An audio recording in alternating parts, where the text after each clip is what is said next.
around I'm this sorry, question. but look, I'm sure the NCAA is a good organization. I just can't figure out what you folks are good for. I know you take in bucket loads of money and you share some of it. You make that money off the backs of these kids. Your predecessor, who was a good man, took home $2.8 million a year in salary. I'm not going to ask you what you make, but I bet you didn't take a pay cut. You take in bucket loads of money. We got problems in collegiate sports with the transfer portal and the NIL and now gambling and biological males, you allowing biological males to compete against biological females. And you folks at the NCAA don't do anything except sit there, watch, cash your checks, and suck on your teeth. Hey everyone, welcome back to Civic Sparks. Today we're diving into a heated Senate exchange that has everyone talking. Senator John Kennedy recently confronted NCAA President Charlie Baker in a fiery debate over transgender inclusion in women's sports. This topic is sparking national conversations about fairness, competition, and leadership. Stick around because this breakdown is going to be intense and thought-provoking. And hey, if you're new here, make sure to hit that subscribe button so you never miss critical updates like this. Let's set the stage.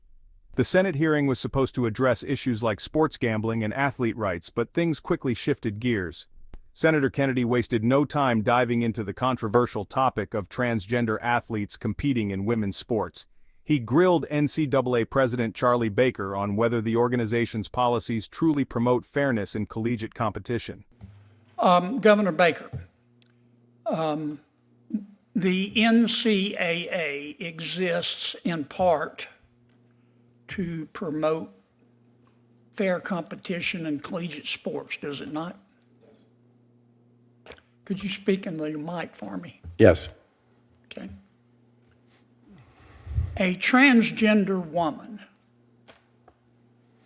is a biological male.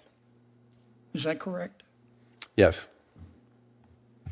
And a biological male is always going to have a physical and a physiological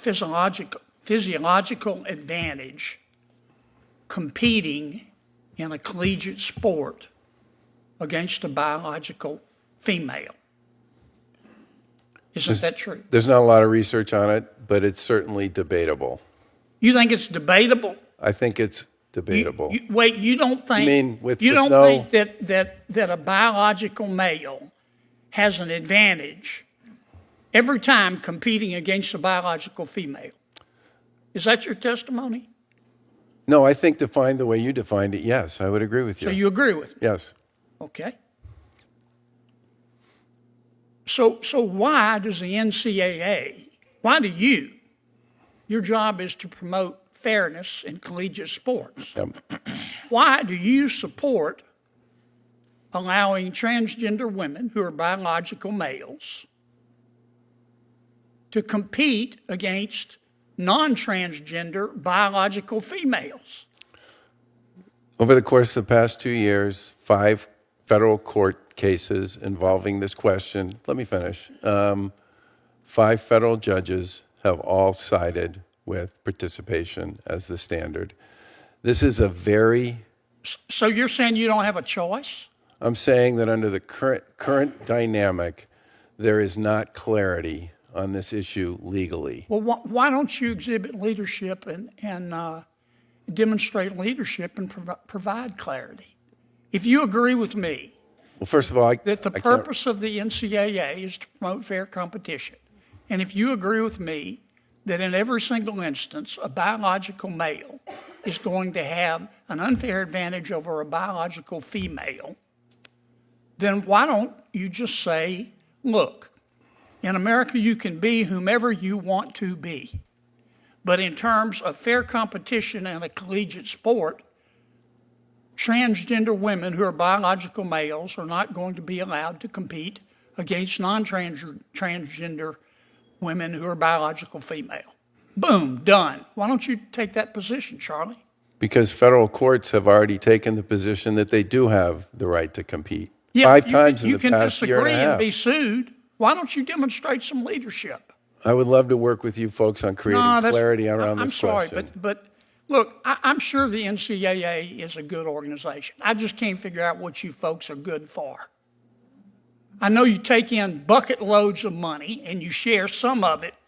You make that money off the backs of these kids. Your predecessor, who was a good man, took home $2.8 million a year in salary. I'm not going to ask you what you make, but I bet you didn't take a pay cut. You take in bucket loads of money.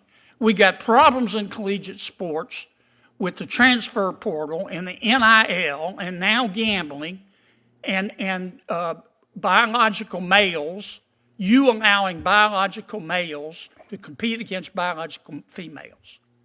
And you folks at the NCAA don't do anything except sit there, watch, cash your checks, and suck on your teeth.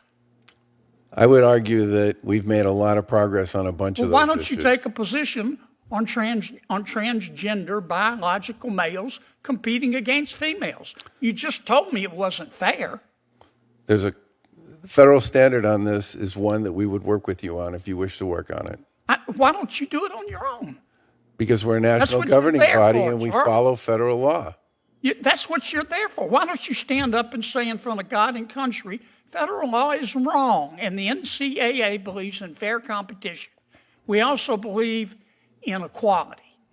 If you want to, in America, you can be whatever you want to be. You can be whomever you want to be. But our job is to promote fairness in sports. Our job is, Biological males are not going to be allowed to compete against biological females. Why don't you go to Amazon and buy a spine online and take a stand? This fiery exchange between Senator Kennedy and President Baker raises some critical questions. Where should we draw the line between inclusion and fairness in sports? And should organizations like the NCAA challenge federal laws if they feel they conflict with their mission? I want to hear your thoughts. Drop them in the comments below. And if you enjoyed this breakdown or want to stay in the loop on stories like this, don't forget to hit that subscribe button and turn on notifications. Thanks for watching, and as always, let's keep the conversation going. Until next time, stay informed, stay curious, and I'll catch you in the next one.